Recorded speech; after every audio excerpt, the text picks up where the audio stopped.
momentos na história de um país em que o escândalo financeiro deixa de ser apenas um crime econômico e passa a revelar algo muito mais profundo: a anatomia do poder. O caso do Banco Master e de seu controlador Daniel Vorcaro não é apenas a história de um banco que quebrou ou de um empresário que caiu em desgraça.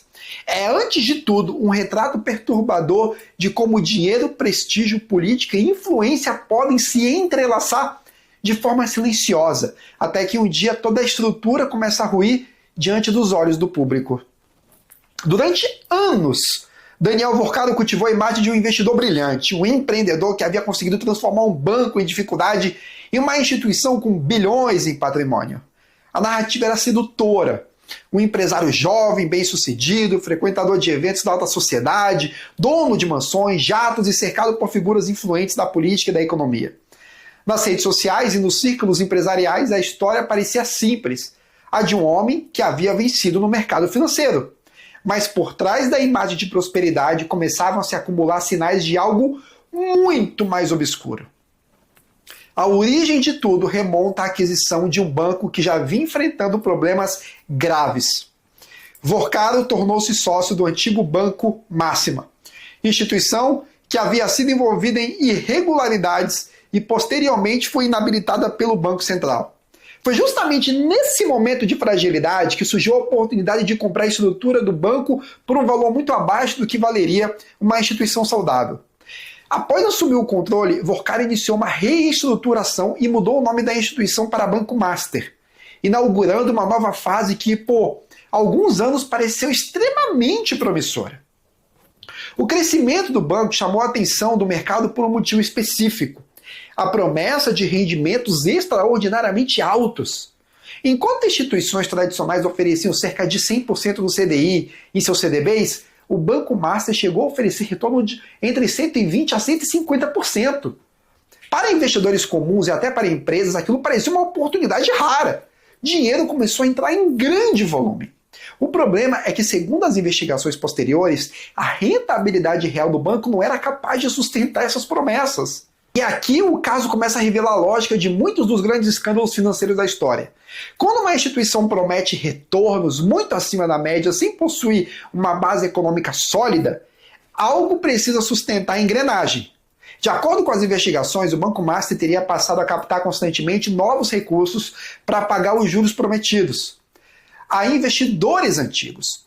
Enquanto relatórios financeiros apresentavam uma imagem artificial de solidez, ao mesmo tempo, parte dos recursos teria sido desviada para fundos ligados à própria família controladora. Mas a engrenagem não parava aí. Um dos mecanismos usados para sustentar a aparência de liquidez envolvia operações com instituições públicas. Segundo as apurações, carteiras fictícias de investimento teriam sido vendidas ao Banco de Brasília, permitindo ao banco captar bilhões de reais que reforçavam temporariamente seus números. Essa dinâmica ajudava a manter a confiança do mercado, pelo menos até que as inconsistências começassem a aparecer. Outro capítulo particularmente grave envolve o sistema de crédito consignado para aposentados. Investigações apontam que centenas de milhares de contratos teriam sido registrados sem validação adequada, sem biometria confiável ou comprovação segura de autorização. Na prática, valores eram descontados diretamente dos pagamentos de aposentados com base em contratos cuja legitimidade passou a ser questionada.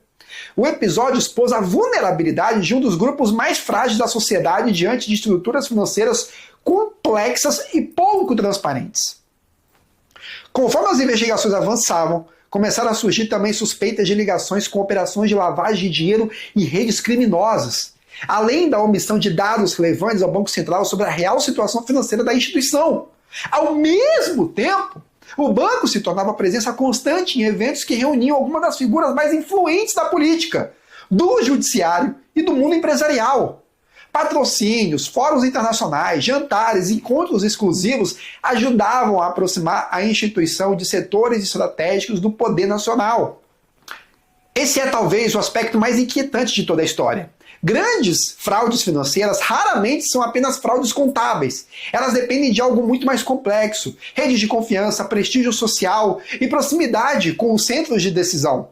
Um banqueiro desconhecido dificilmente conseguiria sustentar por muito tempo uma estrutura desse tipo. Mas quando o dinheiro começa a circular nos ambientes certos, eventos, fundações, patrocínios, consultorias jurídicas e milionárias, a fronteira entre influência legítima e proteção institucional torna-se cada vez mais nebulosa.